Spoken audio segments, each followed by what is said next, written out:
Hello, everyone, and welcome to Hit and Hustle from IrishSportsDaily.com. I'm your host, Greg Flamong, and with me, as always, is Jamie Uwiyama, Mr. Jamie University. It is Thursday, November 20th, and we have got the Syracuse preview coming for you today. Notre Dame, in their final home game of the regular season, is on Senior Day, is going to face Syracuse. We'll talk about some injury news that has come up from that, what Marcus Freeman has talked about, and then we'll just get into the game. What we think about the game. It's going to should be a pretty good game for Notre Dame in all aspects. Syracuse is struggling, as we kind of talked about yesterday, with injuries, and they've got a new quarterback and things like that. But still going to be a fun show today. Thank you, everyone, for tuning in. If you like what you hear, please hit that like button. Please hit subscribe. Please hit the notification bell. Whichever it is, we are going live. As always, the show is brought to you by ESQ Clothing. And, of course, founded by Notre Dame alum Ge Wang. He is Chicago's go-to for the best custom suits, shirts, and sport coats.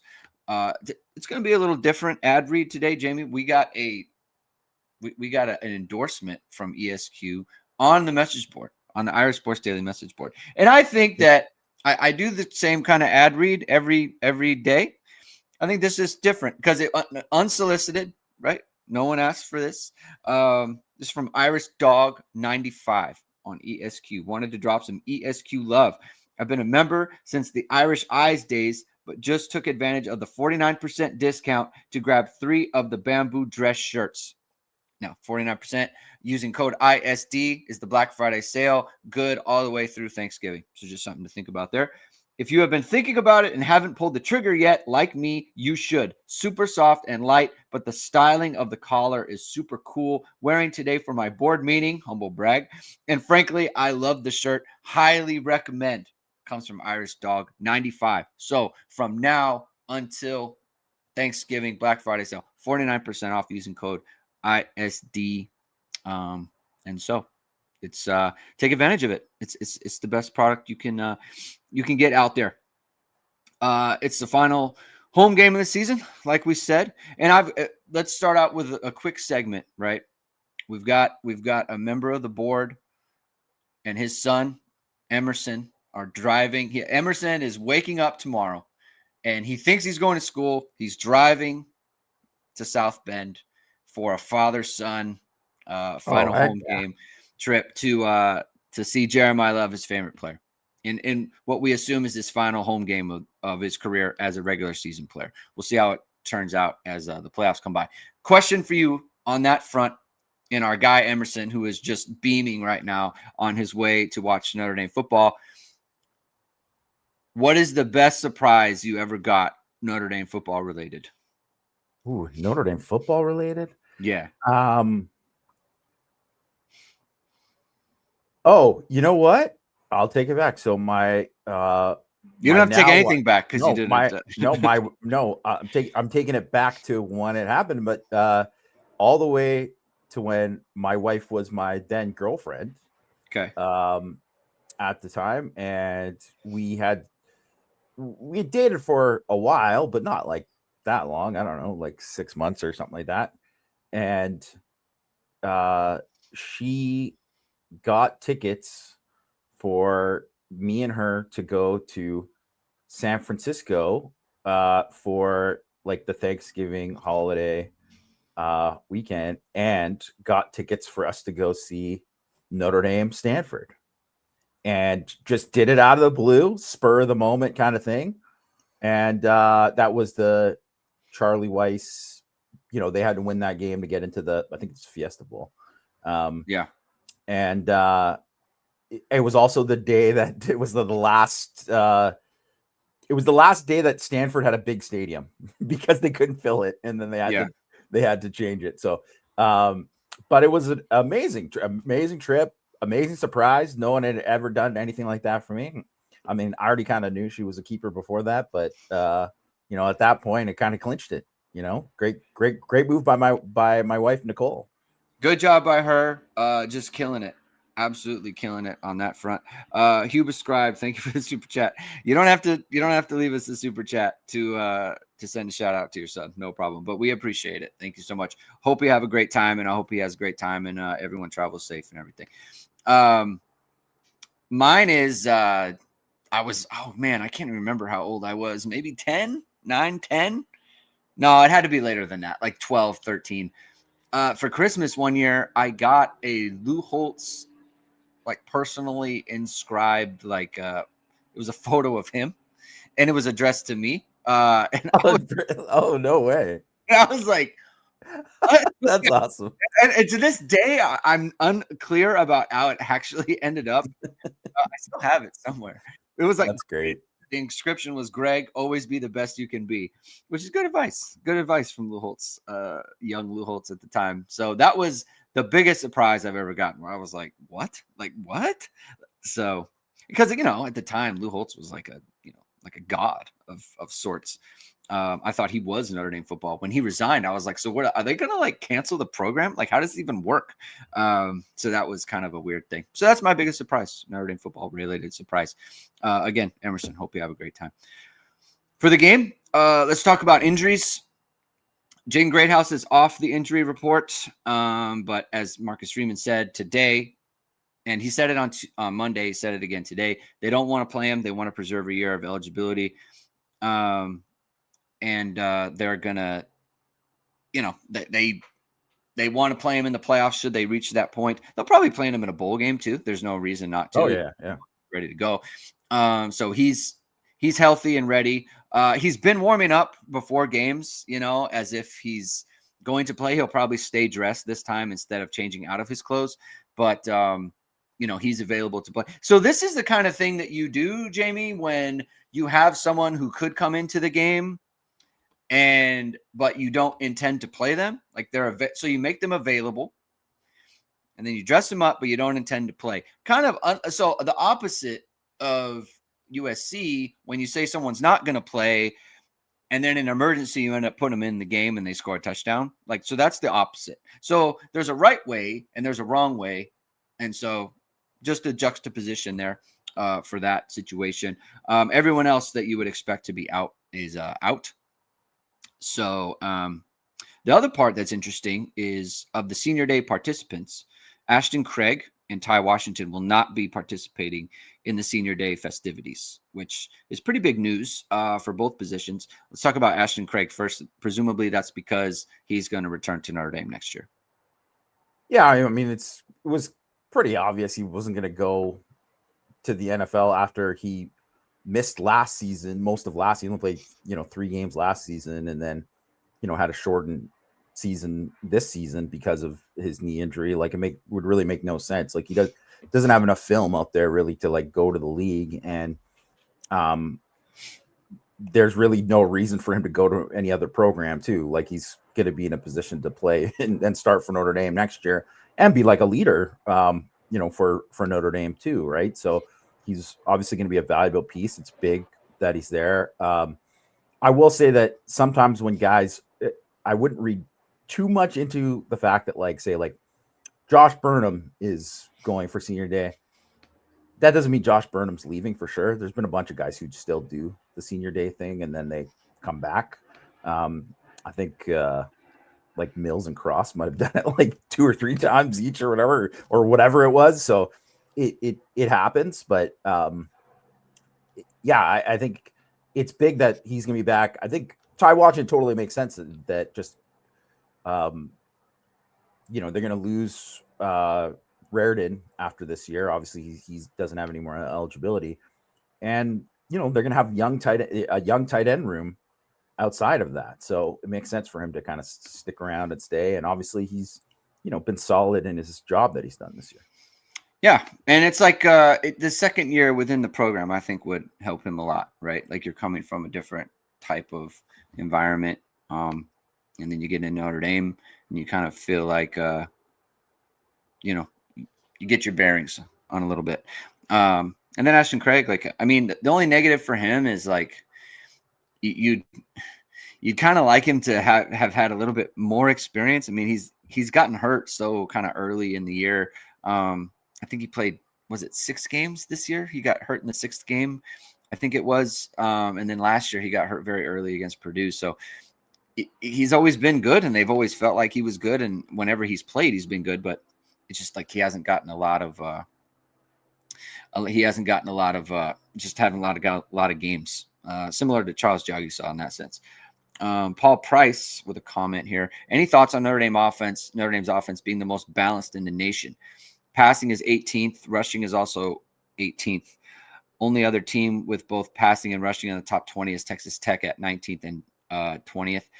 I don't know where these numbers are coming from, 18th or 19th, but I mean, just generally speaking, it's Notre Dame does have a balanced offense, right? Like you don't need a ton of data to support that. I mean, this is kind of what makes Notre Dame pretty viable as a playoff team, and a part of why they're so successful offensively is because they can hurt you both ways. What's your thought on that? I think that's the total secret to their success, right? Yeah. Is that the reason that they ran for 300, over 300 against USC was because USC didn't want to get for them to throw for over 400 on them.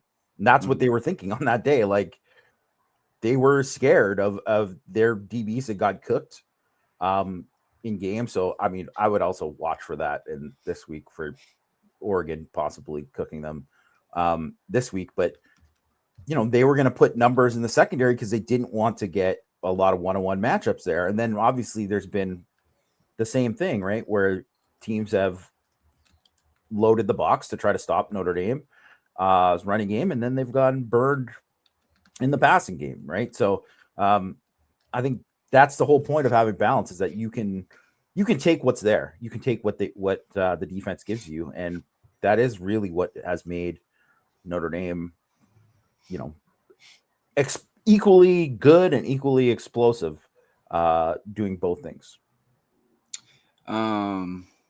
Greg Wasserman says, hold on here. Given the choice of who I'd like to return between Craig and Greathouse, it's Craig hands down, and it's not even close. Craig is returning. Well, Craig is returning. But like so we don't have to choose at all, Well, and I think they're both going to return. But I want to talk about just the. Why even make it I don't know. I want to talk about the who do you think is more important to Notre Dame's success next year? I guess is where I want to go with this. I don't want to get into the either or, but I do want to talk about who is more important to Notre Dame being a successful team next year. Because like, is Joe Otting good enough to where, because I mean, let's just assume Craig, there might be an issue with his return, right?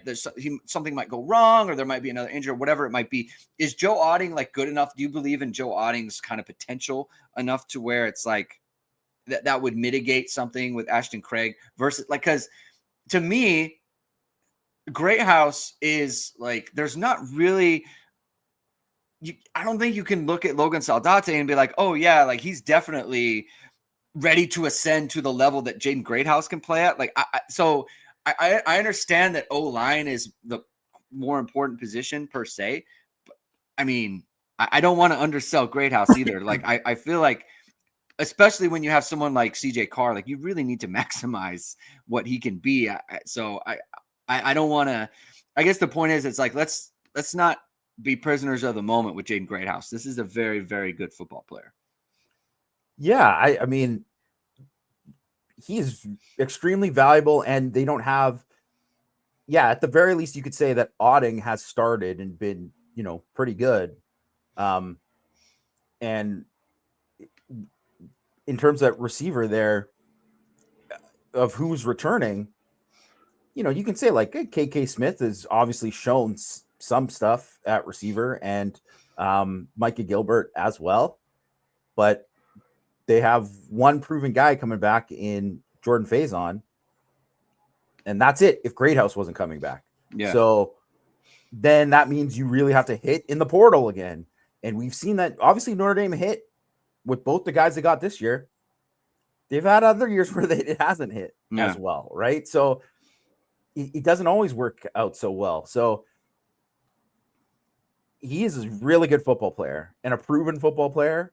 And if he was healthy this year, he'd be putting up numbers just like everybody else, right? So I don't think because of the need there too, I would say if you were to choose, you'd probably say they have more of a need there than just because you have somebody who's actually taking snaps at center there. But I mean, equally important, both those guys for them to, and equally huge for them to come back, because, if you're looking at, say, like, I did this thing in Six Thoughts about how many guys are coming back. There's 15 guys who have had 200 plus snaps so far on offense.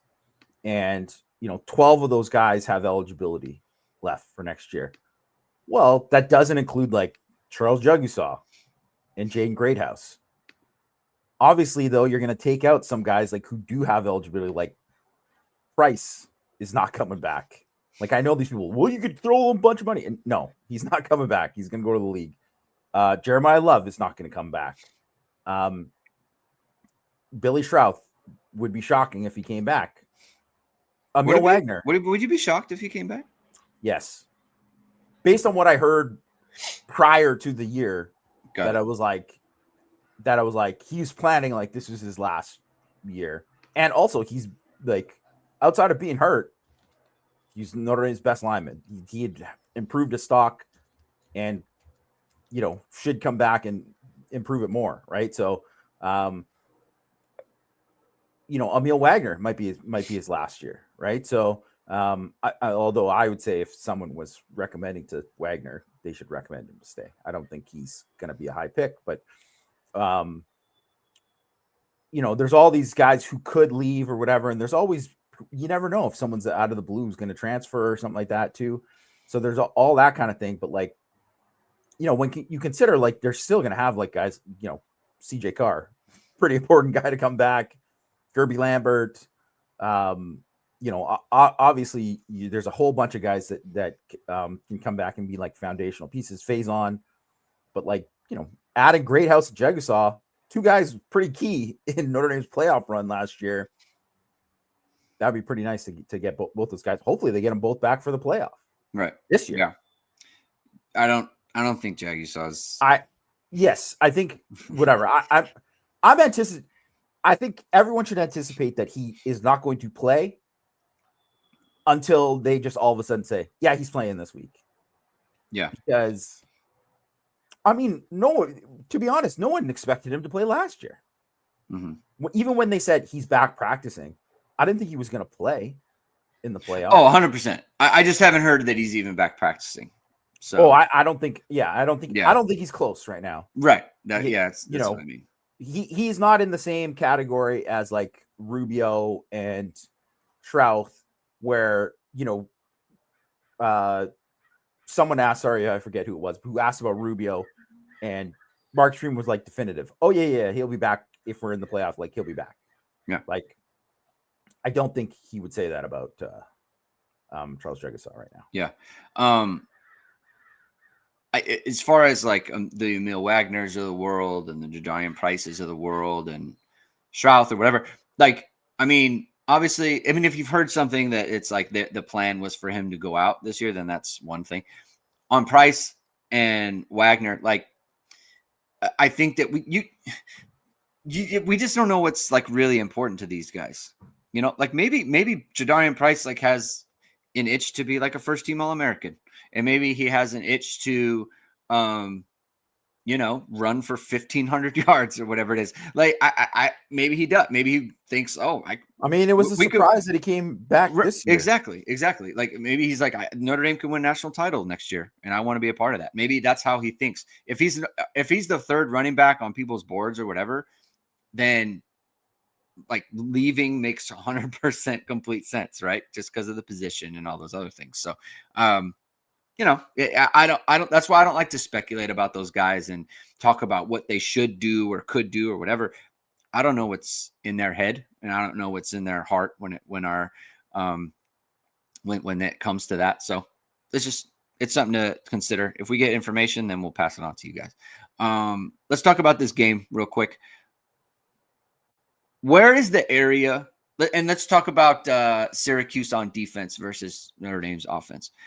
Where is the area on Syracuse's defense where it's like, hey, Notre Dame, like, you can't just roll out the ball and run over these guys. Like, there are things that they can do, Syracuse can do defensively that can give Notre Dame some, trouble, right? It's an area that there is their strength. And what is the area that Notre Dame needs to focus on in this game? Oh, well, they have a high stuff rate. Like they do a lot of things like a lot of these teams, right? That are like kind of undermanned in terms of having like game wreckers up front. Like when you don't have that, you do a lot of stuff. Like you do a lot of movement, you do a lot of blitzing, you do a lot of like run down, early down blitzing to get into situations where it's long yardage, right? Now this could be the team that you could get into long yardage and still cook them because they're playing a bunch of freshmen in the secondary, whatever. But still, like, you don't want to have too many things where it's like, wow, it's 2nd and 12, because they got a TFL, right? So I think that's one of those things that, if you're looking at things that can give Notre Dame some problems and kind of push them, and then that would probably be it. And also too, like, the way Notre Dame has handled the blitz this year, I don't think that they're going to get have a hard time against what Syracuse does to the blitz. In saying that, Syracuse is like a super heavy blitz team when they get into passing downs. They're very heavy blitz. And I think 7 out of the 10 games this year, they've had over 48.5% blitz rate. A lot of games, a 55% plus, which is a lot. So that's the kind of thing where you can go and, make a play. And all of a sudden, CJ Carr holds on to the ball a little bit too long or something like he did in the Pitt game on the one time. And that can come back to get you, right? That can come back to get you in that way. That's really kind of the only way that I kind of see it, and them giving them problems or potentially problems on defense. And they play hard. I'll say they play hard. I think they have a good culture there. They're just for the defense, they lost a lot of veterans from last year, yet they're actually slightly better than they were last year, even though they're very young. They're very young. So I whenever I see that and when I just watch them play and stuff too, I think there's a lot of guys have a chance to be good players. They're just maybe not good players yet. Interesting. I mean, I do think that it's incentivized for Syracuse to bring a ton of pressure just because there's variance involved, you want to create a variance environment to where it's you could put them into a bad situation and, force something, right? Force a fumble, force a strip sack of some kind, get the quarterback confused. I feel if you play it straight in this situation, you'll just get run over, cause it's just, there's such a big talent difference and there's such an experience difference and, just quality. You want to try to do those things. And then the good part is, according to our resident weatherman, Dave Caulfield at ABC 57, he said it's going to be some of the best weather they've seen for a Notre Dame home game this year. It's going to be a high of 48, low wind, sunny day.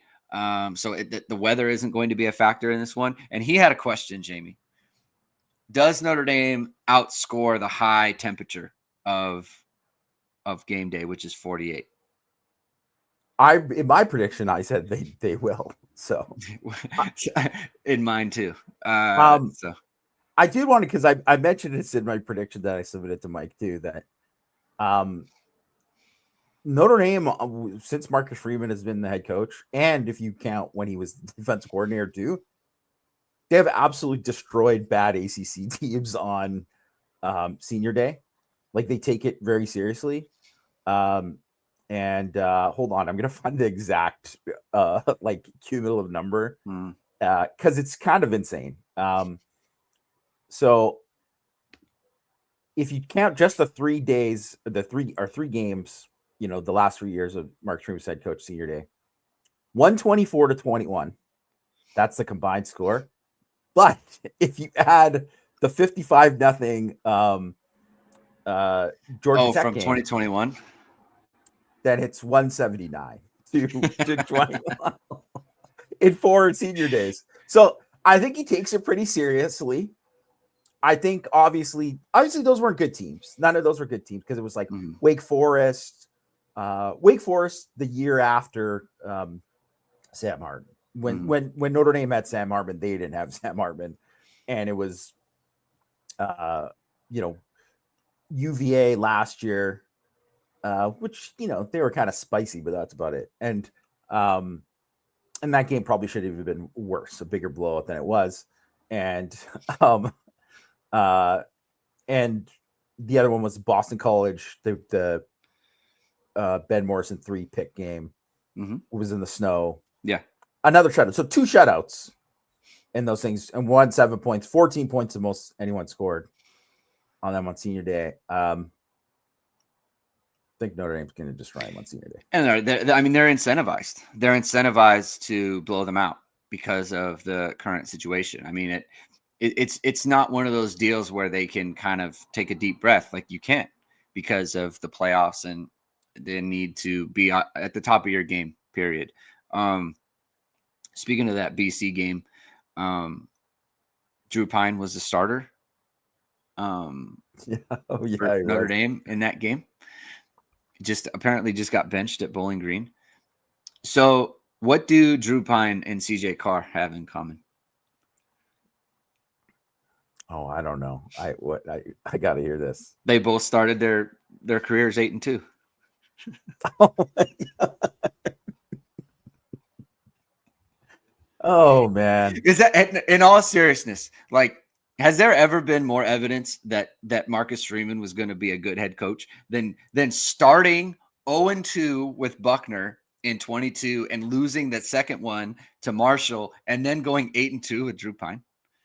I know it was pretty good. That's incredible, like truly amazing. They beat Syracuse, which was a good team. They beat Clemson.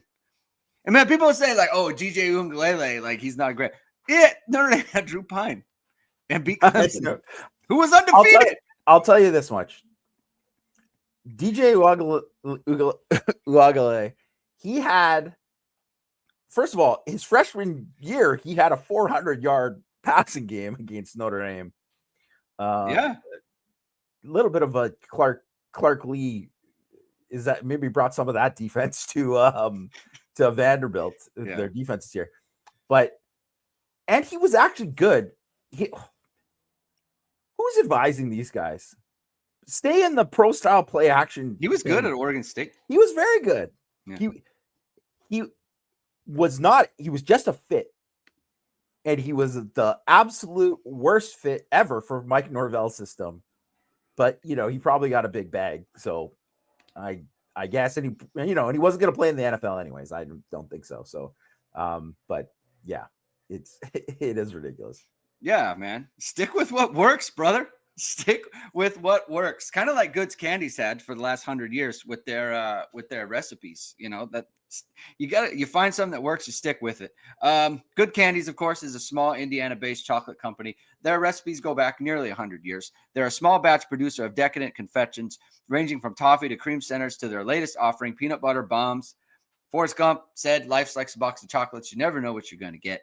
Goods Candies want you to know, actually, what you're getting. Its cream centers have a unique design, so you always know what's waiting inside. All varieties are offered in milk and dark chocolate. For the business listeners, Goods Candies offers customized chocolate bar gift boxes. They're not customized wrappers like you get at the bank. They're customized chocolate bars that can include your logo or a message. They make the ideal client gift, and Goods Candies can handle all shipping for you. The website is www.goodscandies.com. Viewers can save 20% through the end of the year with the promo code ISD. Place your order online or reach out to Goods Candies at goodscandies.com with questions. Let's run it the other way. What can Syracuse do on offense to threaten Notre Dame in any kind of way? They run the ball. They can run the ball, I think. And they will run the ball, right? So is that where Notre Dame's got to watch out for things on Saturday? I think it's 100% what they got to watch out for because, the quarterback who, was a lacrosse player. I mean, he still is a lacrosse player, but Joe Filardi, recruited to be a lacrosse player, and then he's walked on to the football team. By the way, he was 2024 New York State High School Player of the Year as a quarterback. Mm-hmm. So, he's not like a schlub or anything like that. He's named the star for this game. I mean, he was brutal against North Carolina. We kind of already went into that in the last show. We don't really need to get into it. Like horrendously brutal in that game. Yeah. But he's a good athlete. I mean, obviously he's a lacrosse player too. You think of a Tyler Buckner type. He's smaller than him, 6'1", 195, but he's the same kind of thing. Rushed for 1,200 yards as a high school senior. They're going to run it with him. And, Luke Carney, who is the backup for this game, Ricky Collins, even if Ricky Collins played too, that was the one thing he did well, is he's a good runner, right? He's a good runner. He's a good dual threat. But Luke Carney, who's the backup for this game, was a guy, another highly touted high school guy. They want to keep his red shirts. They don't know if they're going to play him or not in this game, but they see him, whatever quarterback they're going to see. Luke Carney rushed for 3,000 yards in his high school career, as a dual threat quarterback. Expect to see quarterback run. Expect to see them run the ball. They just haven't been successful enough passing the ball with any of these guys to make you think that they're going to rely on throwing the ball. So they want to run the ball, and they want to be able to do as much as possible. And, it's good. It's a good opportunity because Notre Dame hasn't really seen too many, besides Taylor Green. They haven't really faced a true, dual threat, I would say, in a while. Mm-hmm. So I think it's, it's a good opportunity for them to kind of go against that. And in the non-Navy division. Non-Navy, yes, obviously, because that's the offense is generated around that. Yeah. But so I think it's a good opportunity to kind of go and see how they do there. And saying that, I expect Notre Dame to dominate them and really kind of take it to them. But I also would I think this is going to be a game where they just came off a bye. Fran Brown, their head coach, said they kind of treated it like bowl practices because they were getting lots of young guys reps and all that. Whenever you're thinking about bowl games and young guys playing and all these guys playing that haven't got opportunities, they're going to have a couple gadget plays in there that are just wild that you're just going to throw in there. So, that's something that could work for them and do it. So, you got to be on high alert. Their tight end was a high school quarterback. They've got a couple guys, DBs, who have also played receiver. They're just funky stuff I expect to see from them. Yeah. It's just going to be a fight to get to 3rd and 4, can we get to 3rd and 4, 3rd and 3 a bunch? And so then it's every pass at that point, you're just working on, can we get to the next first down? Can we get to the next first down? Can we get to the next first down? And obviously running the ball will shorten the game. Right. So that's a goal that they'll have to try and, you don't want a bunch of possessions against Notre Dame's defense because that doesn't lead to good outcomes there. Anything at wide receiver for Syracuse that you feel can threaten Notre Dame in this game? Well, they got speed there. They got speed. They got size and speed, actually, right? They got, Jonte Cook is a former 5-star kid, right? Yeah. He's the guy who got kicked out of Texas, and then I'm pretty sure he got kicked out of Washington too. They parted ways, so, but he's been their number one receiver this year. He leads the team in catches. He is a freak athlete. So that's why he was a 5-star. So, that's a guy that if you're thinking about hey, don't take that guy for granted. He can really go. Darrell Gill Jr., 6'3", big target. He's got 10 receptions of 20+ yards in 10 games, right? So he's been a guy who's, his average depth of target. He's their deep threat guy. Average depth of target is 17 yards, right? He can go. Justice Ross Simmons, another guy who can really get up there, 6'3", 210, but he missed a Miami game. I don't know if he's going to be available, but they got a bunch of freshmen who are 10-8, 10-7, 100 meter guys, right? Guys guys that can get you up, right? So you have to, it's not like to say that those guys are Mario Craver and Casey Concepcion, but you can't be just because they're bad or because their passing game has been bad, don't think that these guys can't run by you if you let them. Yeah, I mean, Steve Angeli was throwing for all those yards. He's throwing at someone. Yeah. If they don't have good wideouts, the guys who can separate and get open, then I mean, you can't throw for. I don't care who it is, right? Like, if guys aren't getting open, CJ Carr can't throw for numbers. There's a correlation between guys who can, like the Faisons and Paulings and Fields of the world, and CJ Carr having a good season, right? Speaking of CJ Carr, he's got a really good article out in the Players Tribune about his brother, who passed away when he was 5 years old, when his brother was 5 years old. So it's on my Twitter page. I retweeted it. Check it out. It's really good. It's not really a football type thing. It's just something he wrote about that happened in his life. And it's a good read. So I recommend everyone kind of checks that out. What is your biggest concern on the Notre Dame football team right now, between like kicking game, O-line, maybe the lack of frontline defensive interior players, maybe I think previously to the last couple of weeks, I think nickel probably would have been up there for me, but with Devontae Smith coming back playing the way he is, I don't see that as a concern for me anymore. But what's the kind of the biggest weakness for you on the Notre Dame team right now? I mean, I think it has to be kind of kicking game. We're talking about like going forward, like CFP type. Yeah. Stuff, oh right? Yeah. I think it has to be kicking game, because are you just going to concede that you're never going to get a kick the rest of the year? Like, is that how it's going to be? Like, you can't make a field goal the rest of the year? When is the last time they made a field goal in a game? I can't even remember. Was it USC? Was it before that? Or was USC was when they missed and that? No, they missed. Yeah. They missed because they missed the extra point. They ended up on 34 because of the missed extra point. So they only scored 5 touchdowns. So like that is concerning. That to me is like a major issue. If you're thinking about like, what if you have to go in a situation where you're like, you're down by 2 points and you have to kick a field goal to try to win the game, but you don't have enough time to score. Like, there might be that. Like, that might happen. And it might be like a 30-yard kick and you still might not feel good about it. Like, that's huge. And I'll say all this, because I do the scouting reports for these teams, and I'm looking at their opposing kickers. Every single team, and I mean every single team, has a good kicker. So I don't want to hear like anything about they can't get a kicker like who's reliable or whatever in the portal.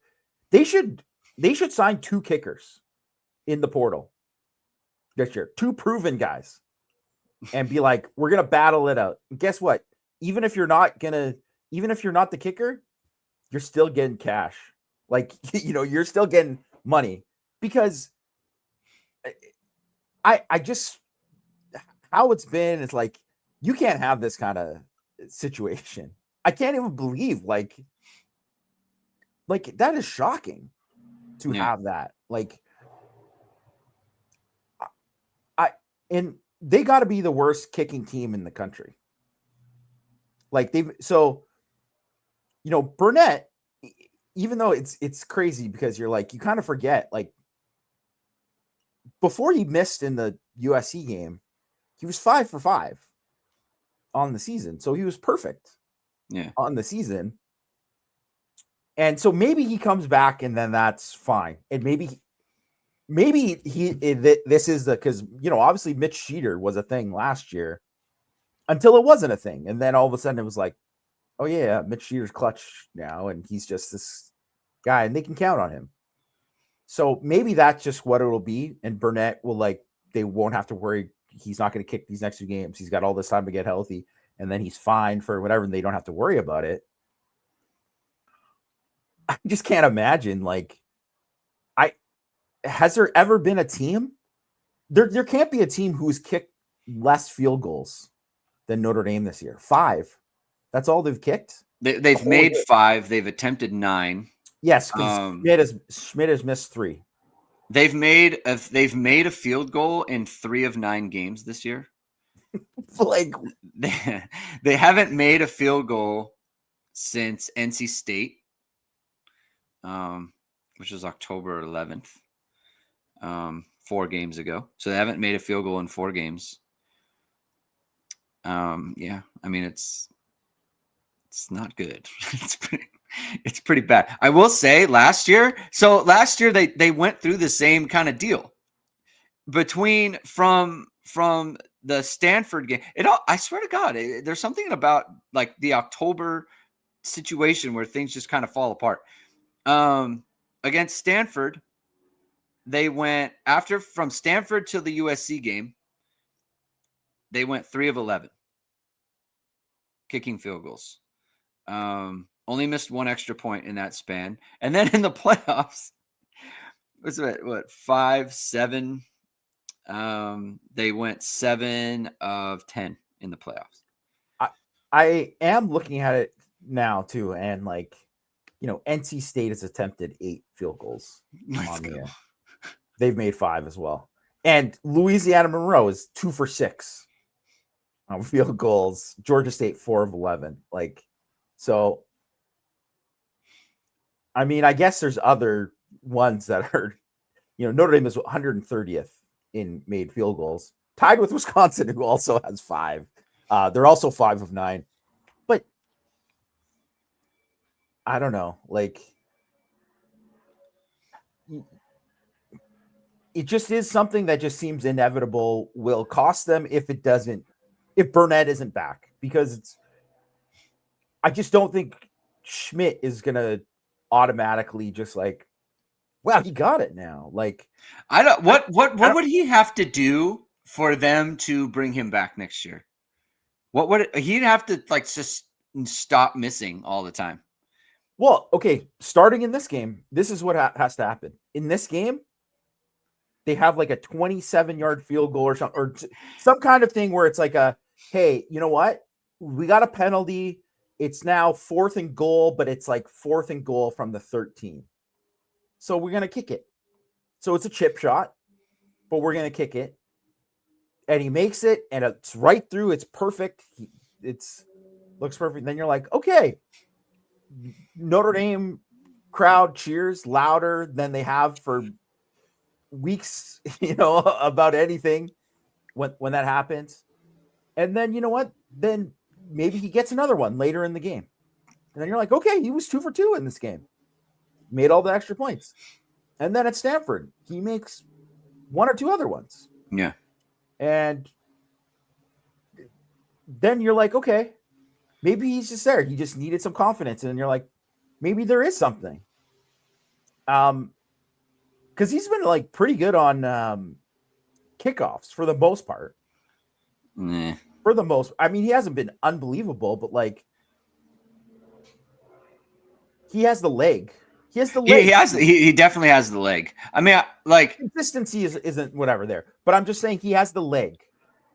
Yeah, I don't know that they're asking. Like sometimes he doesn't kick the ball out of the end zone. I don't know that they're asking him, right? So it's hard to say. They're never asking him to kick it out of bounds. I know that, and he kicks it out of bounds a little too much for me. I mean, and the funny thing is like James Rendell's. I can't say that I'm hip on everyone's punter. He's unbelievable. He's a great punter, just straight up. Great this year. Yeah. And honestly, if they don't run a fake with him somehow, how do you have an Australian kicker the size of him and he doesn't have some kind of fake? I'm kind of shocked that they haven't at least, but that could be something it's got to be in the bag. It's got to be just like at some point. By the way, I expect they're going to have a fake field goal in this game or the next game, like just something there. I just think it's going to be something that they should do and something that they will want to do. And also too, it's just something that's like, it's almost like practice too. because they haven't had to use it and utilize it in too many games this year where they've really needed it. And I guess that's a good thing.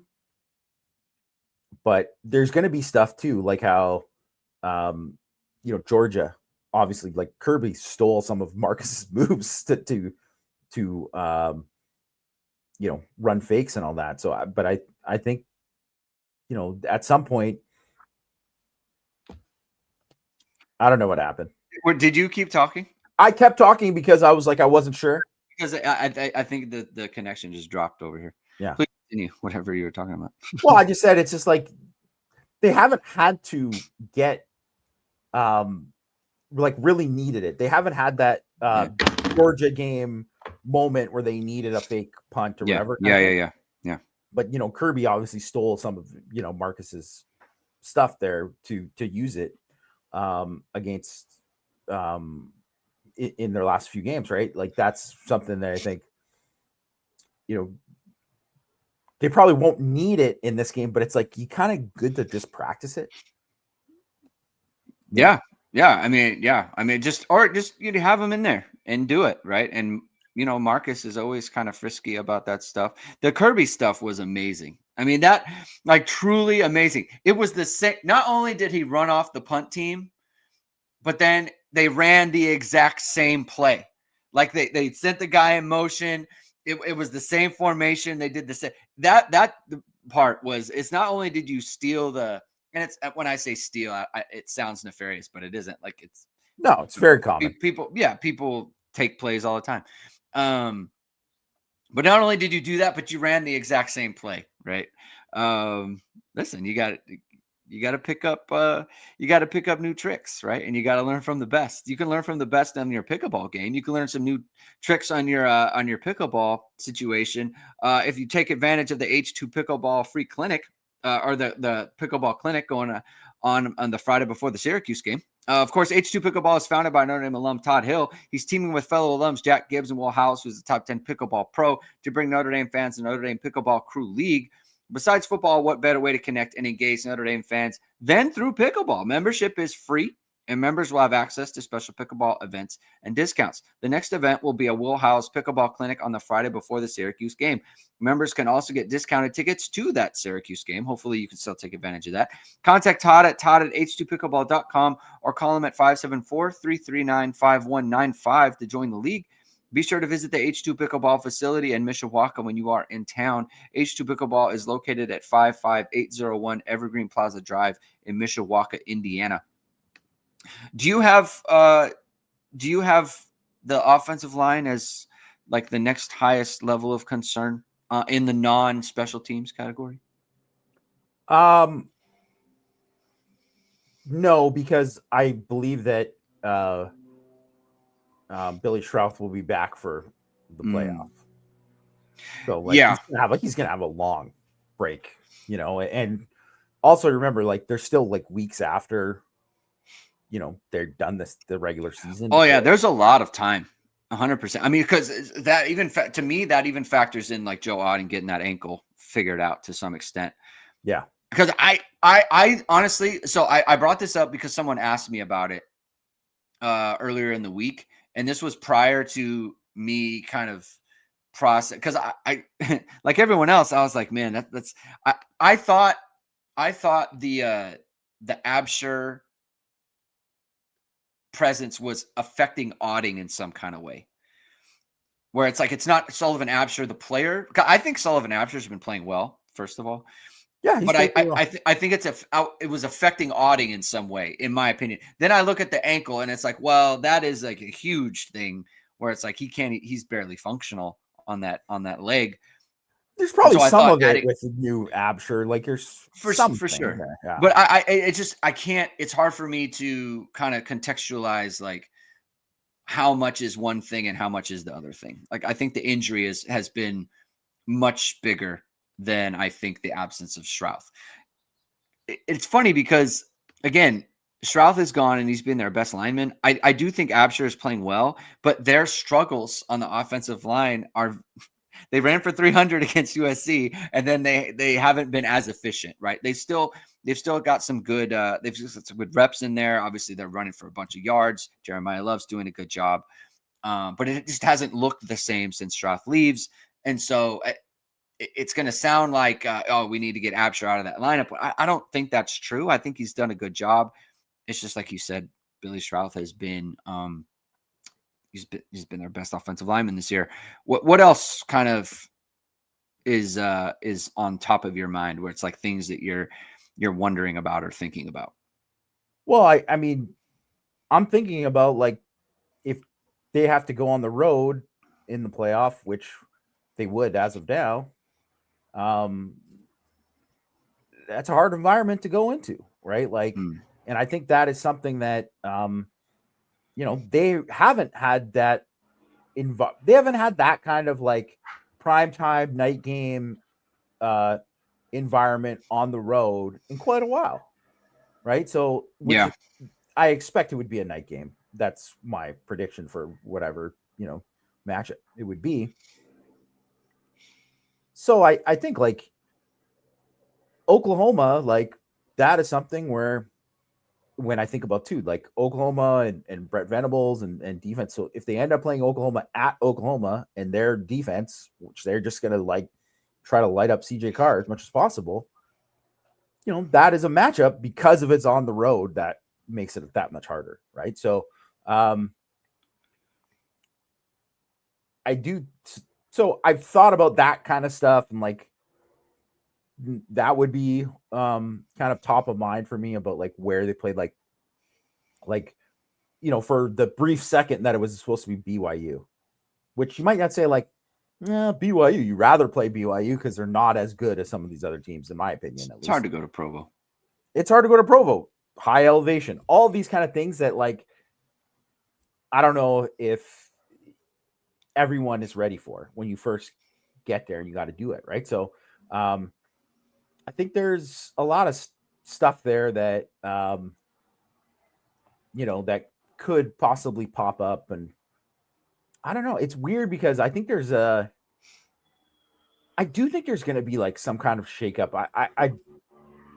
I would be very surprised if USC beats Oregon at Oregon. I just don't see it. But I do think that there's going to be like one of these teams in front is going to lose a game that they're not supposed to. Yeah.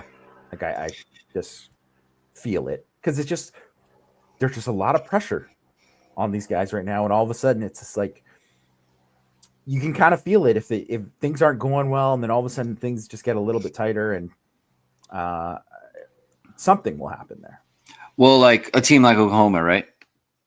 I mean, I could totally see Oklahoma losing one of these. You win a game where you get severely outplayed like that. And it's like, good, you won the game, but like you also got severely outplayed. And like, that's kind of been happening, I mean, it just has.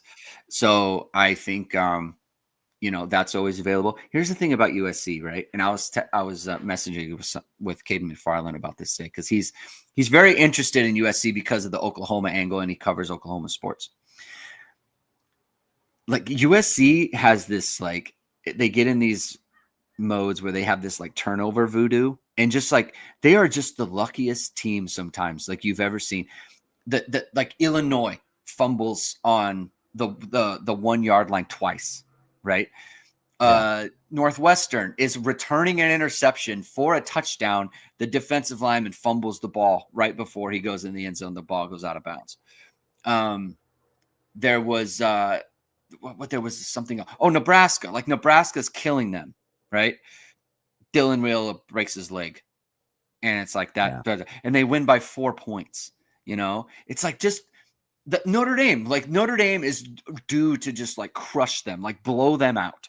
And they throw a terrible interception at the goal line, right? Like just goofball, like luck voodoo that USC runs into that doesn't, it just like they missed the field goal, all that kind of stuff too. Yeah, like and look at it, it's funny to me how, because I think about them in terms of, are they really that much better than last year's 6-6 team? I don't think so, in my opinion. But because the other part is they have gotten to the point though, they did have a bunch of like kind of, so the luck has kind of switched on them because they did get unlucky about some things last year. Yeah, And so that cost them games because like their metrics last year were good. I mean, this was a big kind of deal. They had good metrics last year. Go ahead. Maeva is much better than he was last year. Is much better at for sure. quarterback. Well, he was 5-1 last year. His only loss was to Notre Dame. But he's just better. Like he is a better player. He's better within the offense. He is way better than Miller Moss was last year, even though Miller Moss was okay. But like okay is not what you get out of Lincoln Riley offense. They also have like a full year of Mekhi Lemon, and so there's those kind of differences there that I think have made a difference for them. And I do think the defense, even though they still got a lot of questions, they do have a little bit more talent up front than they had last year. Just raw talent. I don't think it's like necessarily a great, defensive line in general. Obviously, you'd look at Notre Dame to say, yeah, that isn't a great defensive line, but I just don't think I think they're slightly better, but not that much better. Like they could easily lose to UCLA. Put it that way. Yeah, if Nico plays, I could see it. Yes. Because here's the thing, right? Like if you look at them, and this is why this weekend will be interesting, right? Like everyone's talking about their defense. They've played Iowa. They've played Michigan State. They've played Michigan. They've played Northwestern. I'm talking about in conference. Like, and Illinois has a pretty good offense, and Illinois destroyed them. And they had like 500 plus yards. They played Notre Dame, and Notre Dame shredded them. I mean, Notre Dame shredded them, and CJ Carr had maybe his worst game in a Notre Dame uniform. And Notre Dame still shredded them, gave them 35 points, 34 or whatever, missed the extra point. And so, like all that, like, yeah, like great. You did a great job. You gave up only 17 in Nebraska. Dylan Real breaks his leg. And after Nebraska's moving the ball down the field. Great. You gave up 21 to Iowa. It's Iowa. Michigan State puts up 31 on them, right? Like Michigan, they don't have a good offense, right? Like they haven't played. It's not like they played Indiana. They haven't played Ohio State. They haven't played any of these teams that have like really good offenses in the Pac-12 or in the Big Ten, excuse me. Goofball, Big Ten, USC. So I just like that to me is the question. Like, yeah, sure, your defense is good. You're not playing any of these offenses that can really hurt people. Coach Humph asked about Oregon's pass defense, and they're second in EPA per pass. So it's not really like I wouldn't call it a favorable matchup for USC. And they run the ball really well. Oregon. They run the ball. Oregon's a good team. Oregon is one of these teams too, because they lost that game to Indiana.